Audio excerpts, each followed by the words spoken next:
2 veces. Aquí está.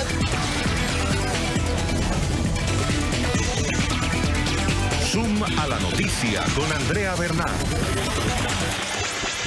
Hola, ¿qué tal? Bienvenidos. Soy Andrea Bernal. Esto es Zoom a la noticia. Vamos a enfocar nuestro lente hoy en Colombia. Estos son los hechos.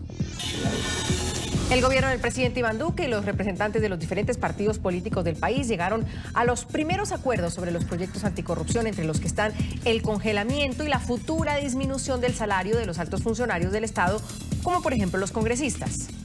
Queda con un incremento igual al del salario mínimo, pero nadie podrá ganar más de 25 salarios mínimos en el Estado. En el término de 10 años quiere decir que habrá un ahorro superior a los 300.000 millones de pesos. Hay un debate, porque muchos nos preguntamos y se pregunta a la población en Colombia si este es el primer paso para combatir realmente la corrupción. ¿Cómo beneficia al país la reducción de salarios a los congresistas? ¿Es inconstitucional esta medida, como aseguran incluso algunos sectores? Hoy vamos a discutirlo. Bienvenidos a Zoom a la Noticia. Gracias por acompañarnos. Una de las propuestas hechas en la consulta anticorrupción del pasado 26 de agosto en Colombia y que contó con el apoyo de más de 11 millones de personas, se convertirá por una parte en un hecho. Se trata de la congelación del sueldo de los congresistas colombianos, que en la actualidad devengan el equivalente a 40 salarios mínimos, es decir, un poco más de $10.000. La medida, que se generó en la primera reunión entre el gobierno colombiano y los diferentes partidos políticos, establece que durante los siguientes 3 años los salarios de los legisladores permanecerán congelados y a partir de la nueva legislatura del año 2022 los congresistas recibirán el sueldo correspondiente a 25 salarios mínimos, es decir, alrededor de unos $6.500. Para otros servidores públicos que tienen un periodo superior al de los congresistas, el congelamiento irá máximo de 5 a 10 años. Finalmente, esto le implicará al Estado un ahorro de cerca de $100 millones en 10 años a partir de que entre en vigencia esta nueva ley. Vamos a debatir ese tema para entender bien qué fue lo que pasó, porque aquí no estábamos hablando inmediatamente de una reducción, que también es lo que se está cuestionando en Colombia, sino de un congelamiento. En nuestro Centro Internacional de Noticias nos acompaña Andrés Fandiño, abogado constitucionalista, analista político, y Jairo Libreros, analista permanente de NTN 24, experto en seguridad y política de América Latina. Los dos, mil gracias por estar hoy con nosotros. Bienvenidos. Jairo, ¿cómo le explicamos al resto del continente qué es lo que ha pasado en Colombia? Esta era una de las preguntas clave en esta consulta anticorrupción, que no tuvo ningún efecto jurídico, pero sin embargo político. El presidente, para dar un poco de contexto, el presidente Iván Duque se reúne con las diferentes bancadas y dice: vamos a impulsar estas preguntas que, aunque no pasaron el umbral, pues es una cuestión ciudadana, es una cuestión de país. Y dicen que las preguntas que más impulsaron al colombiano a salir a votar era una de estas: bajarle el sueldo, bajarle lo que ganan a los funcionarios públicos, sobre todo congresistas. ¿Cuál es el primer acuerdo? Andrea, buenas noches. Yo creo que un mensaje importante que envía el presidente Iván Duque, no solamente a la sociedad colombiana, sino en cierta medida a muchas personas en América Latina que están interesadas en el tema de la lucha contra la corrupción, es que los acuerdos ciudadanos tienen un valor muy importante. Sin lugar a dudas no se alcanzó el umbral mínimo necesario para que esta iniciativa tuviera un respaldo legal, pero creo que aún ante esa situación era una medida inconstitucional. Nos acompaña un abogado constitucionalista que quizás nos pueda dar más luces sobre ese particular, pero yo creo, Andrea, que se envía el mensaje que la decisión que tomó la sociedad colombiana al votar de manera nutrida por esa iniciativa debe traducirse en una iniciativa de política pública. Y esa iniciativa de política pública inicialmente consiste en el congelamiento de los salarios de los congresistas, que tienen unos salarios que son muy importantes si uno mira la escala no solamente en Colombia, sino en otras legislaturas en América Latina. En segundo lugar, yo creo que va a demandar un trabajo mucho más fuerte. Creo que es necesario reformar la Constitución, creo que es necesario establecer unos parámetros diferentes al momento de adjudicar o asignar el valor que le corresponde a cada uno de los servidores públicos. Y yo creo que ese mensaje ahí empieza a ser contradictorio, porque cuando uno mira los estudios de política pública relacionados con la lucha contra la corrupción, uno de los ítems que más ha llamado la atención gira en torno de los bajos salarios que ganan los congresistas y en términos generales los servidores públicos al momento de vincularse a un cargo del Estado. Desde ese punto de vista me parece que es un mensaje contradictorio, no es un buen mensaje, me parece que sí es muy valioso atender el clamor ciudadano, pero creo que esto como iniciativa política, que es verdaderamente el respaldo que tiene, no va a salir muy bien. Claro, porque parece que iría en contravía. Cuando uno se pregunta, ¿no es bueno más bien tener buenos salarios para los funcionarios públicos que paupérrimos salarios o salarios regulares donde o congelados, donde puede abrirse la puerta para la corrupción, ¿verdad? Así es, Andrea, hay que tener en cuenta que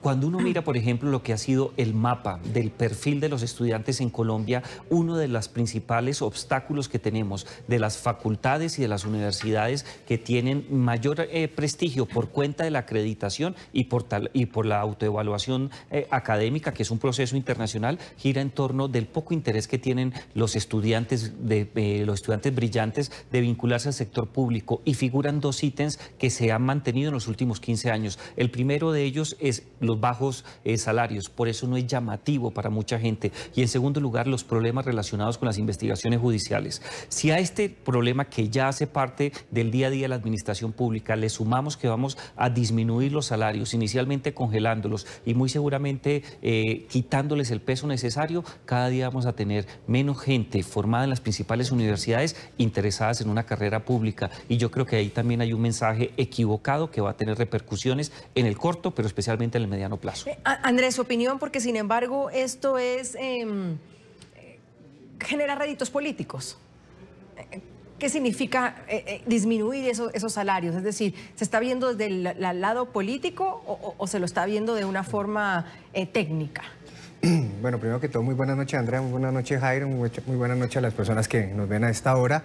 Aquí hay que decir varias cosas. La primera es que esta es una iniciativa netamente política. La consulta fue una iniciativa netamente política de un partido, como representó en su momento la senadora Claudia López, pero aquí hay que decir varias cosas. La pregunta 1 y 7 en su momento de la consulta anticorrupción pues generaba varias dudas desde el punto de vista jurídico. ¿Por qué? Porque la pregunta 1, que se refería al tema de salarios, y la pregunta 7, a la que se refería el tema de las inhabilidades de los periodos para participar a corporaciones públicas, pues necesitaban netamente una reforma constitucional. ¿Qué quiere decir esto? Que la reforma constitucional o la reforma a la Carta Política, en este caso la Constitución Política, solamente se puede hacer por 3 medidas. Por un referendo, por un acto legislativo, que es el Congreso el que lo hace, o por una Asamblea Nacional Constituyente. Las consultas populares, como mecanismo de participación ciudadana, en su origen o en su finalidad, no permiten reformar la Carta Política. Entonces ahí estaríamos entre una tensión jurídica.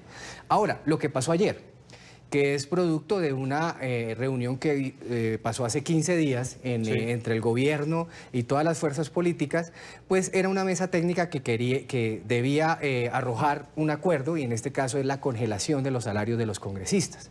Esta congelación de los salarios de los congresistas pues no arroja nada en la lucha contra la corrupción, simplemente es un mensaje político, y un mensaje político para decir, hombre, el mandato ciudadano, hay que cogerlo. Hay que cogerlo y hay que producirlo, pero hay que, digamos, ejecutarlo y mandar este mensaje, como decía Jairo. En mi apreciación, pues no hay ninguna lucha contra la corrupción, porque finalmente aquí lo que va a haber, una vez más lo reitero, pues va a ser una confrontación entre lo político y lo jurídico, si esta medida es realmente válida o tiene una eficacia jurídica, a la cual yo no la veo. ¿Por qué? Porque el artículo 187 de la Carta Política define un incremento a los salarios de los funcionarios públicos. Y entonces este incremento, cuando la persona fue elegida, pues adquiere unos derechos. Sí, coincidencialmente, por primera vez, yo estoy de acuerdo con la postura del presidente del Congreso, que aquí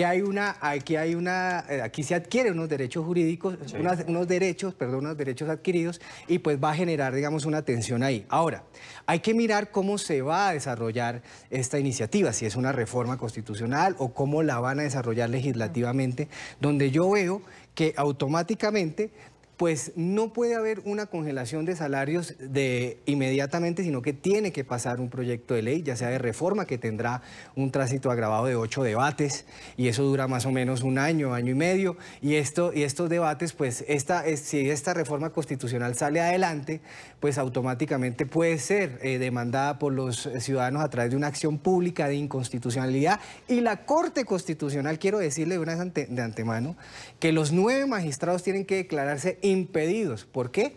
Porque los afectaría a ellos porque esta directamente iniciativa, allá es donde quiero cerrar con esta primera parte, es que esta iniciativa de congelación de los salarios de los congresistas golpea al salario del presidente, al salario del contralor, al salario del procurador, al salario de los altos magistrados, al salario de los ministros y los viceministros, y complementando con lo que decía Jairo, desafortunadamente la congelación de salarios no nos permite nosotros luchar contra la corrupción, sino que nos va a permitir perder mano de obra muy valiosa, porque hay gente muy importante en el sector público que tiene maestrías y doctorados que necesita, ganar uno bien en el sector público no es malo. O sea, ganar bien en el sector público no es malo, porque muchas de las personas que ganan bien como ministros, viceministros, son personas técnicas que tienen maestría y a su vez inclusive hasta doctorados.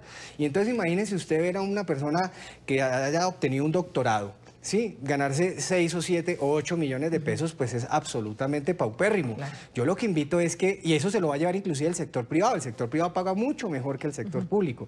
Aquí lo que hay que luchar contra, en el marco de esta lucha contra la corrupción en la parte política, es que debemos empezar desde su origen. ¿Y cuál es su origen? Empezar por eliminar el voto preferente, que nos ha dañado el sistema, y volver a las listas cerradas de los partidos políticos. Eso es una gran reforma frente al tema de la corrupción en la parte política. Y segundo, yo sí apoyo, que esa sería otra gran reforma, reformar la participación en corporaciones públicas. Yo no le juego a los 3 periodos, sino a los 2 periodos, que 2 personas tuvieran solamente una inhabilidad de participar 2 periodos en las elecciones de corporaciones públicas. Hasta 2 periodos podrían estar en una corporación, y así podríamos refrescar las corporaciones públicas, refrescar a los partidos políticos, y podríamos eliminar a muchas de la gente, irse oxigenando a la gente que participa, que lleva muchísimo tiempo ahí. Quizás Jairo, siempre el cuestionamiento sobre todo es a los congresistas, sí. Y no pasa solo en Colombia, sino en América Latina, ¿no? De lo que ganan, los viáticos que reciben, los asesores que tienen. Aquí hay otros desgloses interesantes de cómo se comprende ese salario, y que al final pues tampoco hay un seguimiento al trabajo de ellos, de realmente a cuántas sesiones asisten, si cumplen con su trabajo, cuántos proyectos presentan. Entonces, hay una visión errónea o mala, un poco como de vagancia o de gastarse el dinero, en este caso de los colombianos, sobre todo en el área de los congresistas. Pero esta medida ¿abarca a todos los funcionarios públicos? Abarca a todos los funcionarios públicos, pero un comentario adicional. Fíjate que si uno mira los últimos informes del Latinobarómetro, que es esa firma chilena que se ha encargado de medir no solamente la temperatura de las democracias en América Latina, sino cuáles son los ítems más delicados de lo que se ha denominado como ese desgaste o ese descontento popular con la democracia, uno llega a unas situaciones muy críticas, porque la gran mayoría de congresos que han sido sistemáticamente evaluados en América Latina no gozan del prestigio. En el caso colombiano, como en 10 países de Sudamérica, por citar solamente algunos, las instituciones públicas que mayor desgaste y poco respaldo tienen ciudadano son precisamente los congresos. Y ahí hay una medida populista que yo creo que puede tener un efecto boomerang, que además de golpear la medio credibilidad que tiene el Poder Legislativo, termina por ser un saludo a la bandera que se va a cruzar en plenas elecciones territoriales de agosto del próximo año. ¿Usted cree que fue más una medida populista, una medida de... Yo creo que fue una medida de engancho, un gancho que creo que si uno lo mira desde el punto de vista de la destreza que puede tener un grupo político para llamar la atención de los ciudadanos, puede ser entendible, pero también hay un nivel de irresponsabilidad muy grande, porque era inconstitucional, no se puede sacar rápidamente, afecta a todos, que es tu pregunta particular, porque el salario del resto de servidores públicos en Colombia gira en torno de la asignación y de la actualización que se le da al salario de los congresistas. Desde ese punto de vista estamos casi que bloqueados. Sería inconcebible que llegáramos a un acuerdo en estos momentos de garantizarle el congelamiento de un salario, que no se puede hacer porque los derechos laborales tienen el carácter de orden público, dice la jurisprudencia colombiana, es decir, no son transables de un día para otro. Una vez adquiridos, como lo dice mi compañero, pues no se puede uno desmontar porque el gobierno quiso. O sea, creo que esto va a generar tanta bulla que va a ser muy bien aprovechado por ciertos sectores que están de acuerdo con esta consulta como caballito de batalla del incumplimiento por parte de la administración Duque de lo que consignaron en estos acuerdos. De todas maneras, aunque Jairo lo está hablando como una medida populista, no termina siendo un tema o una acción que al final, pues los gobiernos, sobre todo en América Latina, cuando están en un momento de austeridad como este, porque Colombia pasa por un momento complejo económicamente y los países de América Latina, que decidan ahorrar, Andrés.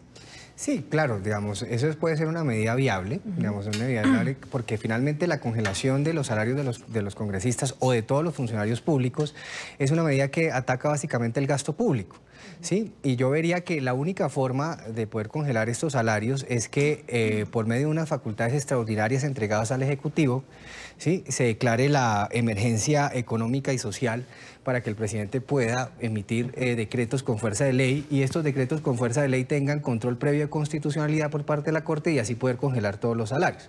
Pero yo me pregunto una cosa, si no hemos sido capaces de decretar la emergencia migratoria en Colombia, que lleva más de 900.000 venezolanos según los últimos datos entregados por migración en este país, yo lo veo muy difícil que se entregue. Yo pienso que eso es una medida de gasto público, pero esta medida de gasto público tiene unas consecuencias jurídicas. Es que acá nosotros políticamente, como lo hemos debatido muchas veces acá en este programa, ¿sí?, hemos dicho que uno políticamente puede hablar muchísimas cosas, puede decir esto, decir aquello, y terminan siendo a veces muchas medidas demagógicas, politiqueras, o para aprovechar la coyuntura política, pero no se ve más allá de la parte jurídica. Si nosotros nos debatiéramos también las conveniencias jurídicas de todas estas iniciativas y mandáramos un mensaje, digamos, muy viable, digamos, muy real de lo que se puede hacer y no se puede hacer, nos evitaríamos estos debates. Este debate se lo ha puesto Andrea y Jairo, que cuando se presente la iniciativa ahorita la semana entrante sobre esta congelación de salarios, vamos a caer en el debate jurídico porque van a haber muchos congresistas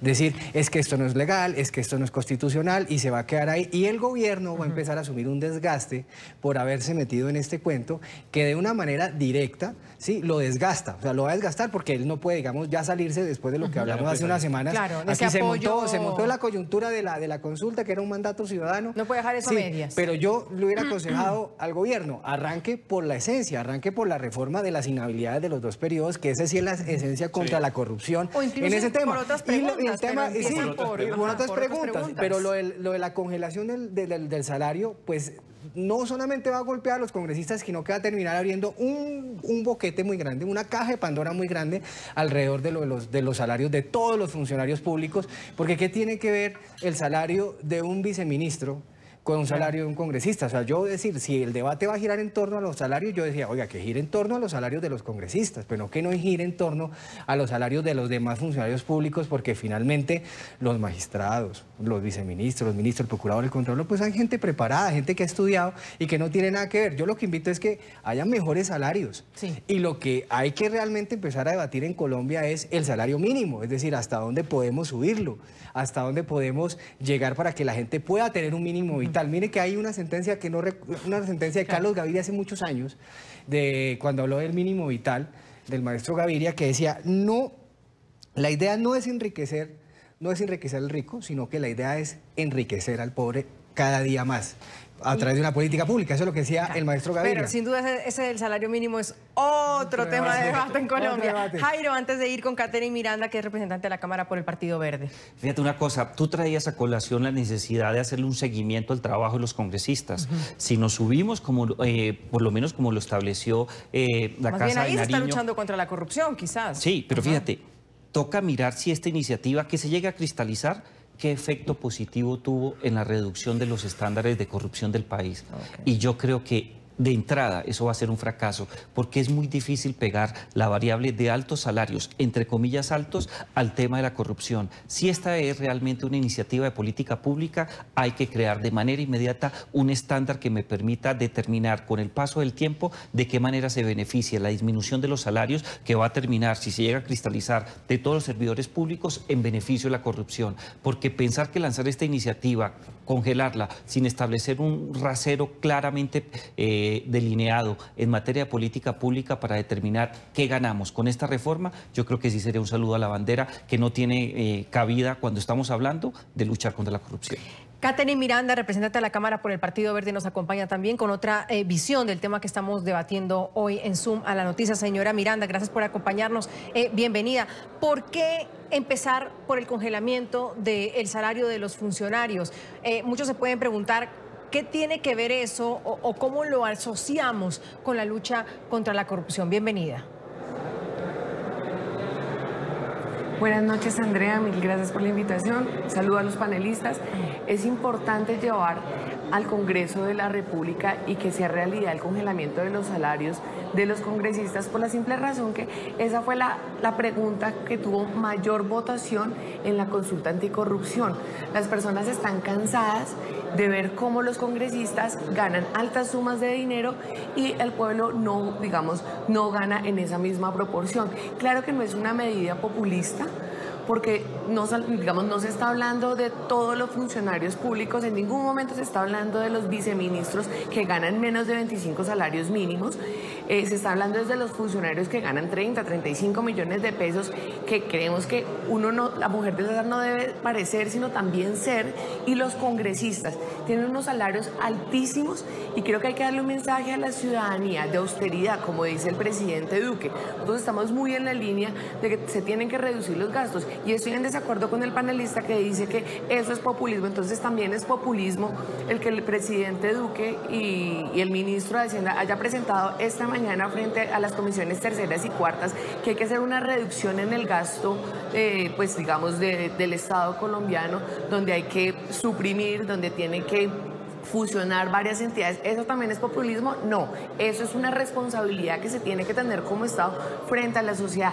y difiere un montón porque todo lo contrario, creo que reducir los salarios de los congresistas lo que nos va a permitir es devolverle la confianza a los ciudadanos en el Congreso de la República, que la gente no crea que allá existen extraterrestres que ganan millones de dinero, corruptos, sino personas como cualquier otra persona que, digamos, acceden a un cargo público pero no se enriquecen mediante esos salarios. No solamente los congresistas deben reducir salarios, sino los altos funcionarios que tienen pues unos salarios exorbitantes, y creo que es un mensaje importante que tiene que darse a la ciudadanía. Creo que tenemos que avanzar en austeridad, pero también devolverle la confianza a los colombianos en sus instituciones, y partimos de la base de que los colombianos necesitan ver congresistas que no solamente se bajen los salarios, sino que le apuesten a todos los puntos de la consulta anticorrupción. Pliegos tipo, que se reduzca el número de periodos en el Congreso de la República. Otro de los... Vamos por partes, si le parece, señora Miranda. Sí, vamos por partes para poder abarcar todo el tema, porque me quedan preguntas que las podemos desarrollar en la siguiente bloque, porque voy a hacer la pregunta para nuestros invitados y a nuestros televidentes, sobre todo el día de hoy. Congelar y disminuir el salario de los congresistas y otros altos funcionarios del Estado es una herramienta para combatir la corrupción en Colombia. Zoom Corrupción es el hashtag de hoy. Nuestra cuenta en Twitter, @NTN24Zoom. Estamos hablando hoy sobre Colombia y si congelar y disminuir el salario de los congresistas, como han llegado a un acuerdo esta mesa técnica compuesta pues por el gobierno y varios partidos también políticos, realmente es una herramienta para combatir la corrupción. Recordemos que millones de colombianos votaron el pasado 26 de agosto, entre otras cosas, para que se le bajara el salario a los congresistas, a los funcionarios públicos. Sin embargo, gran parte de esos votantes han manifestado pues no saber realmente cuánto dinero ganan los legisladores, qué beneficios tienen y cómo son destinados esos dineros. En Suma la Noticia les mostramos las cifras.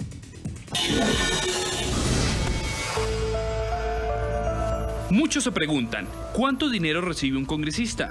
Las cuentas son las siguientes. En la actualidad, los encargados de hacer las leyes en Colombia reciben un salario de 31.331.823 pesos, es decir, alrededor de unos $10.000, que corresponden a una asignación básica de $2.000, una prima de servicios de $3.500 y a los gastos de representación de $4.500.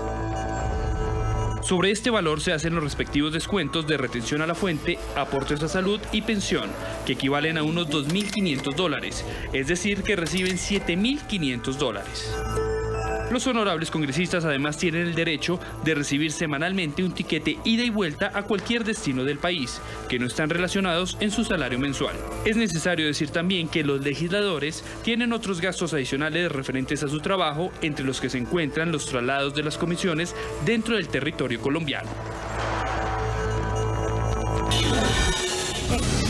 En todo caso, y esto pasa en muchos países de América Latina, Jairo, que pues hay indignación, sin duda, pues de las personas que ganan el salario mínimo en nuestro continente y miran esas cifras e insisto, y dicen cuántas veces va a trabajar, cuántas horas trabaja, cuántos proyectos realmente presenta, o sea, cómo es el trabajo de un congresista frente, no sé, al de un chofer, a una empleada doméstica que trabaja a las 10 horas, que coge 1000 buses, que llega a su casa y que no le alcanza para nada. Entonces uno entiende la indignación, pero también cuando nos preguntamos, bueno, ¿y cuánto deben ganar entonces?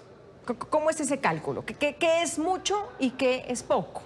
Andrea, si tú te das cuenta de lo que ha ocurrido en los últimos años, no solamente en Colombia, sino en muchos sectores de América Latina, hay un trabajo detrás que gira en torno de establecer cuánto puede dar el Estado colombiano por las actividades que cumple una persona como lo es un congresista. Y es un estudio que tiene en cuenta referentes internacionales, dedicación y una cantidad de actividades que hacen parte de cualquier puesto de trabajo. La gran diferencia es que en estos momentos establecer una línea de trabajo y de seguimiento para calificar lo que es el desempeño de los congresistas creo que es muy difícil. Primero porque ellos gozan de un fuero muy importante. Segundo porque ya hay iniciativas sobre ese particular que analizan cuántas horas va un congresista a las sesiones, acude, interviene y demás. Pero yo creo que es muy difícil porque yo no conozco, de pronto la representante Caterina tiene el dato exacto, pero yo no conozco un estudio que gira en torno de establecer cuántos salarios mínimos es lo más equitativo que debe ganarse un congresista. Si no existe ese estudio técnicamente elaborado, yo creo que ahí hubo algún nivel de improvisación, porque a todo el mundo es atractivo disminuirle el salario de los congresistas. Es más, si uno quiere, yo creo que uno de los temas que mejor vende, que mejor pantalla tiene y que son más atractivos al momento de tener una figuración pública es criticar al Congreso. Yo esperaría que los promotores de esta iniciativa tuvieran ese estudio. Si no lo tienen, hay un nivel de improvisación muy alto. Caterina, en América Latina, México es el país donde los congresistas más ganan. Le sigue Chile, está Brasil y el cuarto lugar lo ocupa Colombia, como lo veíamos, con más o menos unos $10.000 mensuales. Como decía Jairo, ¿esto está estudiado? ¿Qué es mucho para un congresista y en qué tipo de país? ¿Y qué resulta justo o tal vez en otros países poco? ¿Cómo se ha medido? ¿Cómo se ha hecho este cálculo? Sí, pues digamos, no hay una medición o digamos como técnica para definir cuál es el salario que debe ganar un congresista, pero vemos países como Suiza, como Suecia, como Inglaterra, donde los congresistas ganan muchísimo menos en promedio con respecto al salario mínimo que lo que ganan en Colombia.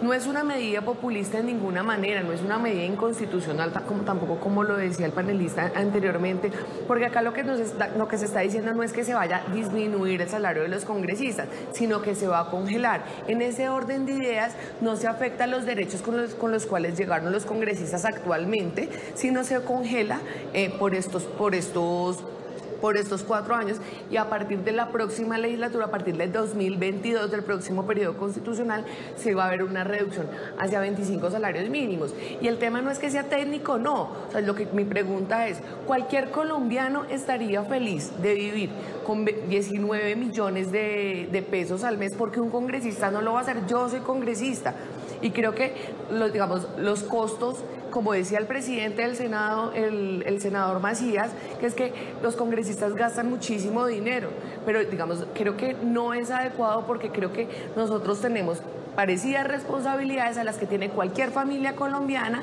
y creo que nosotros estamos en la capacidad y podemos vivir con un salario menor.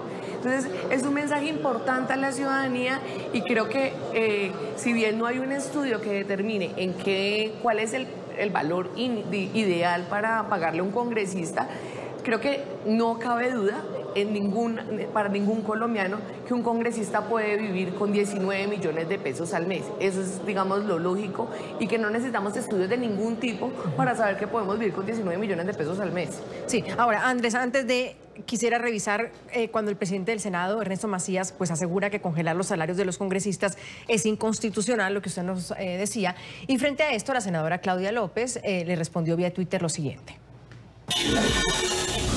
¿Cómo haríamos para que senadores lean lo que proponen y votan? En 2015, el senador Macías votó a favor del proyecto del Centro Democrático para congelar de inmediato salario de los congresistas. Ahora dice que es inconstitucional. O sea, que usted propuso y votó inconstitucionalidades. Nos acompaña el senador Ernesto Macías, presidente del Senado de Colombia. Señor Macías, gracias por estar con nosotros. Buenas noches. Andrea, buenas noches a usted y a toda la audiencia en Latinoamérica.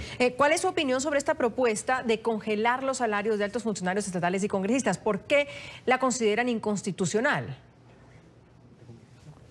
A ver, en primer lugar, nosotros, el Centro Democrático, en el año 2014 presentamos un proyecto de acto legislativo que buscaba congelar los salarios de los congresistas a partir del 2018. Ese proyecto fue hundido en el Congreso, en la Comisión Primera del Senado. Hoy están proponiendo algo, y es, en lo cual estamos de acuerdo, congelar los salarios. Sin embargo, la propuesta de hoy dice que es a partir del momento, de este momento, a los actuales congresistas.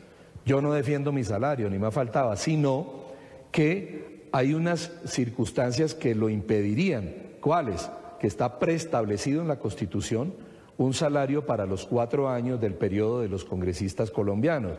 Entonces, si en el camino o durante el ejercicio de ese periodo constitucional se le modifica el salario, podría caerse en la Corte Constitucional, es decir, podría quedar inconstitucional la propuesta, de tal manera que por el afán de venderle al país que se le reduce o se le congela el salario a los congresistas, podemos caer en el error de mañana poner en peligro al Estado con muchas demandas por algunos derechos que están preestablecidos en la Constitución. ¿Por qué, senador, dentro de su partido, el Centro Democrático, pareciera haber posiciones pues divididas frente al tema? Ningún otro colega de su bancada ha salido a decir, al menos públicamente, que la propuesta es inconstitucional. Yo quiero decirle que no solamente en mi partido, en muchas bancadas están pensando igual. Me lo han dicho, eso sí, en privado, que están de acuerdo conmigo, sin embargo no lo expresan. Ahora, en el Centro Democrático no hay división, sino que hay diversas formas de pensar. Yo lo que estoy haciendo es una advertencia, que esto puede ocasionar un problema mayor para el Estado, y es que algunos, yo no lo haría, pero algunas personas demandarían en caso de que les modifiquen sus condiciones, que modifiquen su salario antes de terminar el periodo para el cual hemos sido elegidos. De tal manera que lo mío es una advertencia y no va en contravía, ni más faltaba, de lo que propone el Centro Democrático. Repito, en el año 2014 nosotros, como bancada de Centro Democrático, propusimos la congelación de los salarios. Infortunadamente las otras bancadas no apoyaron y el proyecto se hundió en el primer debate. Y aparte de este tema, ¿cuáles son los otros puntos pendientes, senador Macías, a tratar en la mesa técnica anticorrupción? ¿Qué más se espera que se pueda acordar? A ver, el gobierno del presidente Duque ha presentado, ha radicado ya varios proyectos que van en esa vía de combatir la corrupción. El presidente Duque, no solamente en la campaña, sino ya como presidente, ha liderado este tema anticorrupción. De manera que hay proyectos importantes como la extinción de dominio express para los corruptos, perseguirlos, que no haya casa por cárcel para los corruptos. En fin, hay unas normas o proyectos que ha presentado el gobierno que van mucho más allá de lo que se está tratando en la mesa temática que hoy está trabajando para presentar nuevas iniciativas. Desde luego, todas las iniciativas que lleguen al Congreso en esa vía, buscando erradicar un fenómeno, un flagelo tan grave como es el de la corrupción, bienvenidas todas esas iniciativas.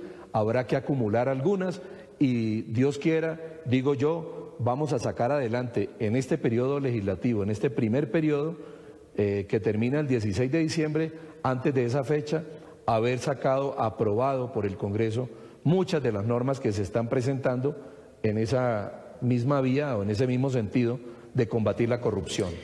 Senador Macías, mil gracias. Él es el presidente del Senado de Colombia, Ernesto Macías. Le agradezco por estar con nosotros. Andrea, a ustedes muchas gracias. Muy amable. Andrés, el senador habla de una advertencia. Esta vía, este tramo no es tan sencillo. No, y es que no es sencillo por el mismo procedimiento, digamos, riguroso que tiene las reformas constitucionales en la Carta Política. Yo quisiera, digamos, dejarle claro a la representante del Partido Verde lo siguiente, y es que cuando yo menciono que es un tema que podía ser por demagogia o termina siendo, digamos, aprovechando el momento político, es porque ese tránsito agravado que se va a dar ahorita en el Congreso a través de esa reforma constitucional que van a presentar, que es un acto legislativo, pues hay que decirle a las personas que nos están viendo que tiene 8 debates, es decir, 2 vueltas. Es decir, esta reforma, este acto legislativo vendría saliendo el año entrante, por lo menos a mitad de año, si muy bien le va y la agenda legislativa lo permite. Después de una vez aprobado el acto legislativo, pues obviamente es reforma constitucional, pero los actos legislativos tienen una posibilidad de que los ciudadanos lo demanden por una acción pública de inconstitucionalidad y será la Corte la que la revise. Una vez llegue a la Corte, pues en este sentido, porque es la reforma al artículo 187, tendrá que la Corte en pleno declararse impedida, mientras nombran unos conjueces para que terminen debatiendo esta medida, pasarán más o menos de 60 a 90 días hábiles, es decir, que se nos va a ir todo el año entrante, y después de que ya salga un pronunciamiento de la Corte Constitucional veremos si sí o si no. Pero yo quiero dejar claro, hay un precedente constitucional, y aquí estamos hablando jurídicamente, no políticamente, un precedente constitucional donde la Corte siempre ha manifestado que se deben respetar los derechos y los derechos adquiridos de cualquier persona en cualquier ámbito de este Estado. Entonces hay que dejarle claro que el tránsito que viene de esta reforma constitucional no va a ser fácil, es un tránsito agravado, agravado en el sentido de que es muy difícil sacarlo rápido, no es posible sacarlo en menos debates, sino en 8 debates, y entonces esto va a hacer de que la coyuntura se vaya ampliando. Y la última palabra, lo digo de una vez, y espero que me inviten en 1 año y medio, acá si estamos, se van a dar cuenta que en 1 año y medio estaremos todavía debatiendo esta iniciativa, porque el tránsito no lo permite, y será la Corte Constitucional la que tenga la última palabra, si acaso el Congreso de la República lo aprueba, porque hay que decirle a las personas que nos están viendo en Colombia y en Latinoamérica que los que van a votar, que los mismos afectados son los que van a votar esta iniciativa. Representante, ¿qué opina usted de la advertencia del senador Macías y de lo que dice el señor Andrés Fandiño? 2 cosas importantes es, una, precisamente se congelan los salarios de los congresistas que en este momento están en ejercicio, y así no se pierden derechos adquiridos, simplemente no van a aumentar sus salarios, sino se congelan los salarios hasta el 2022. En el 2022, con los nuevos congresistas, ahí sí, digamos, hay una reducción de salarios, ya que estos nuevos congresistas no vienen con derechos adquiridos, sino es una ley totalmente diferente, y ahí sí tendríamos reducción de 25 salarios mínimos, por eso mismo no es inconstitucional. 2, el tema del populismo y el tema de que concuerde con elecciones. Ese problema lo tuvimos estas elecciones pasadas con Congreso y con Presidencia. Nosotros queríamos dar el debate, queríamos que se diera la consulta anticorrupción, y el populismo lo vimos fue por parte del gobierno, pues del gobierno actual en ese momento, del Centro Democrático y varios partidos tradicionales que durante la campaña electoral dijeron que apoyaban la consulta anticorrupción. Que durante toda la campaña para que se votara al Congreso, para que se votara a la Presidencia, todos, absolutamente todos, el Senado en su gran mayoría salió a votar que sí apoyaban la consulta anticorrupción. Pasadas las elecciones no fueron capaces de salir a la calle. Entonces el populismo yo lo veo es por parte de los partidos tradicionales que hacen esto. Que necesita 8 debates, sí, necesita 8 debates. Que quienes van a votar el acto legislativo son los congresistas que actualmente se van a ver perjudicados, también es cierto, pero también es cierto que existe un mandato de 11.600.000 votos, una cosa que nunca antes en el país había sucedido. Ningún presidente, ninguna iniciativa ciudadana, absolutamente nadie tiene una votación más grande que la consulta anticorrupción. Entonces creo que esto se tiene que volver, más que un mandato legal, es un mandato moral del Congreso de la República, de que tramitemos eso al interior, que respondamos frente a la ciudadanía, frente a ese reto enorme que tenemos y creo que es una responsabilidad más ética que legal con la ciudadanía. Andrés. No, yo, digamos, vuelvo y reitero, nadie está en contra del mandato moral, nadie está en contra de la consulta anticorrupción, eso, digamos, ya pasamos la página. Ahora vengamos al desarrollo legislativo. Es que el desarrollo legislativo es bastante duro, es bastante largo y hay que decirle a la ciudadanía que esto no va a salir mañana, que no va a salir este semestre. Ahora, sí vulnera derechos adquiridos porque el artículo 187 de la Constitución es clara, es decir, a usted lo eligen para un periodo constitucional con unos derechos, cuando se le congelan, muchas personas van a demandar, representante, téngalo por seguro, no solamente los senadores, sino también muchos ciudadanos que estén de acuerdo o no de acuerdo con esta iniciativa la van a demandar si esto sale en el Congreso, si el Congreso la aprueba y será la Corte Constitucional la que lo defina. Pero yo quiero decir, el mandato moral estamos de acuerdo, digamos, ¿quién va a estar en contra de un mandato moral? ¿Quién va a estar en contra de un mandato ciudadano? Lo que estoy diciendo es que estas iniciativas no hay, digamos, en mi parecer, no tienen una lucha contra la corrupción. Es decir, ¿qué lucha contra la corrupción puede ser que le congelen el salario a todos los funcionarios del Estado? Porque automáticamente la reforma puede golpear a los funcionarios del Estado, a todos los funcionarios del Estado. Yo lo que digo, representante, es ¿por qué no empezamos por el origen del sistema?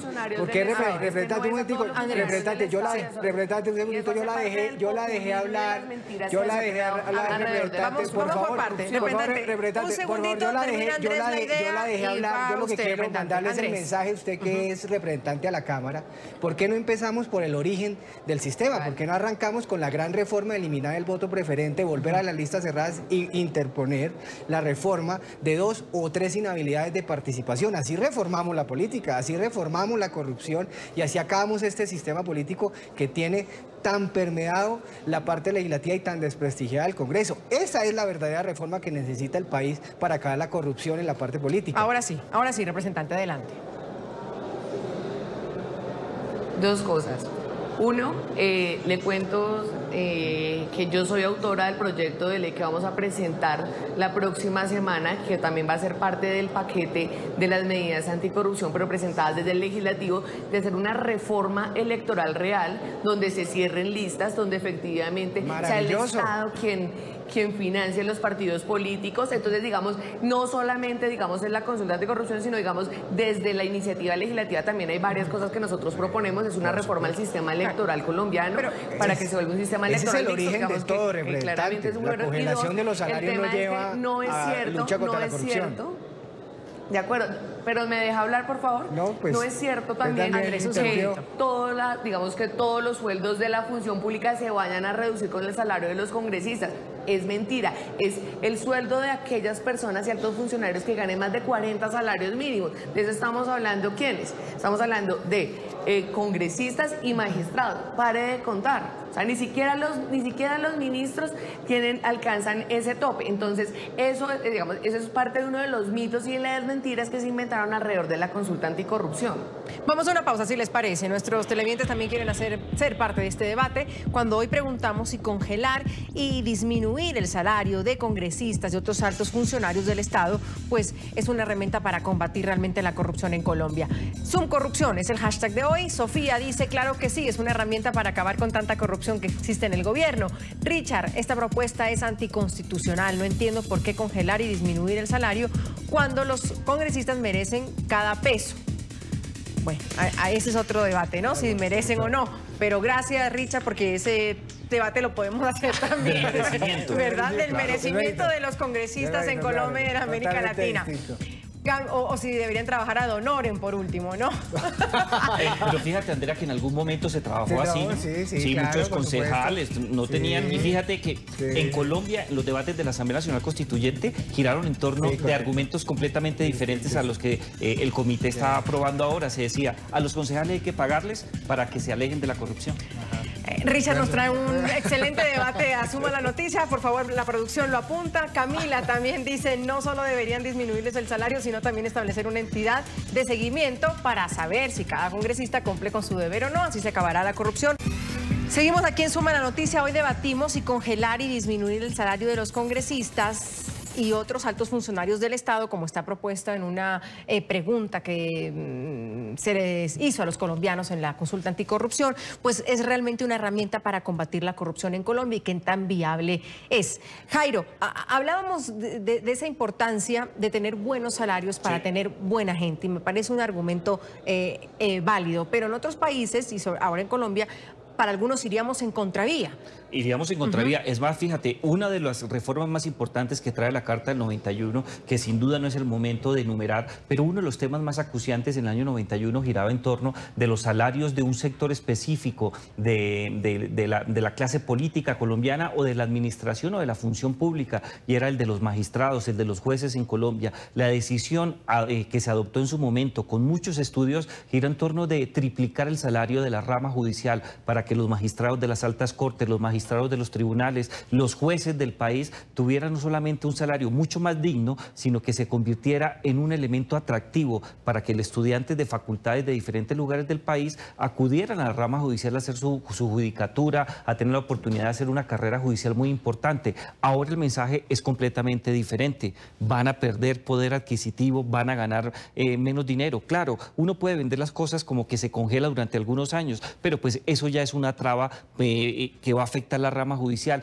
Desde ese punto de vista yo también creo que es inconveniente. Es inconstitucional, sin lugar a dudas, pero también es inconveniente. Yo creo que una de las medidas que mejores resultados han traído es dignificar el trabajo del sector público para que sea tan atractivo como el sector privado. Representante, ya acabando, ¿cómo realmente ven que esto se pueda cristalizar? Porque según eso es un largo camino, está en manos de los mismos, podríamos ponerlo entre paréntesis, afectados. Algunos podrían luego demandarlo, para algunos es inconstitucional. ¿Cómo usted realmente ve que esto pueda tomar vuelo y se cristalice?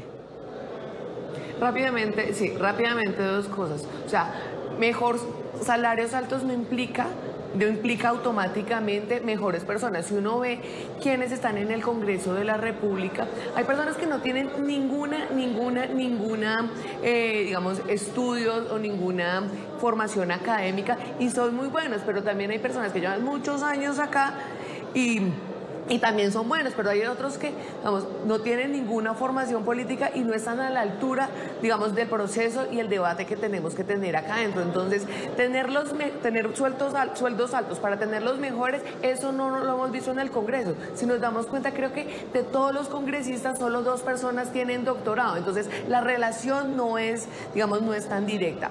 Y 2, es muy complicado, tengo que decirle a la ciudadanía que es muy difícil que la consulta, pues digamos que este punto de congelar los salarios de los congresistas pase en el Congreso de la República, pero para eso lo necesitamos a todos ustedes los ciudadanos que nos acompañen, que estén muy activos, que siempre le estén pidiendo y que nos movilicemos en torno a bajarle el salario de los congresistas. Creo que es lo justo, creo que es lo ético, ya la ciudadanía habló y está en estos momentos en que ustedes nos ayuden a ejercer una presión lo suficientemente grande en el Congreso de la República para que esto sea una realidad el próximo año. Andrés, ¿algo para finalizar? Sí, por supuesto. Yo vuelvo e insisto que ojalá solamente la medida ataque o a la congelación de los salarios de los congresistas, más no de los magistrados y demás otros cargos públicos del Estado. Es decir, que como la iniciativa fue de los congresistas, que sea de los congresistas, no sé por qué tiene que afectar a los magistrados. Hay muchos magistrados muy preparados, hay muchos magistrados que uno conoce en las altas cortes, que son respetables, que son gente decente, que son gente que realmente ha estudiado y que se merece tener una muy buena remuneración. Yo lo que digo es que la representante invita a la ciudadanía, perfecto, que invite a la ciudadanía, pero ojalá que la ciudadanía y todas estas movilizaciones sean con respeto en el marco de lo que realmente se quiere en el país. Y yo apoyo lo de Jairo, ojalá sigamos insistiendo en mejores salarios a las personas mejor preparadas. La persona que mejor se prepare merece tener un salario digno y un salario grande desde cualquier ámbito del sector público. Tenemos más twitters, producción me confirma si tenemos más opiniones de nuestros televidentes. Congelar y disminuir el salario de los congresistas y otros altos funcionarios del Estado es una herramienta para combatir la corrupción. En Colombia lo estamos debatiendo hoy. Este es de Miguel, que dice: más que una herramienta es un tipo de freno ante tanta corrupción. El salario de ellos es injusto cuando trabajan pocas horas y no cumplen con los deberes ante el país. Andrés dice: aún no se aprueba la disminución de salarios para los congresistas. Esto es solo un pronunciamiento, aún falta por convertirlo en ley. Y Lisset dice también la corrupción en Colombia se encuentra en casi todos los poderes del Estado. Esto es una demostración de lo comprometido que está el gobierno de Duque con la lucha anticorrupción. Catherine Miranda, representante de la Cámara por el Partido Verde, mil gracias por haber estado en el programa, mil gracias por su tiempo. Andrés Fandiño, abogado constitucionalista, y Jairo Libreros, analista permanente de NTN 24. Me encanta haberlos tenido, muy amable. Muchas gracias. Gracias. Muchas gracias. Soy Andrea Bernal, nos vemos mañana con otros temas de debate.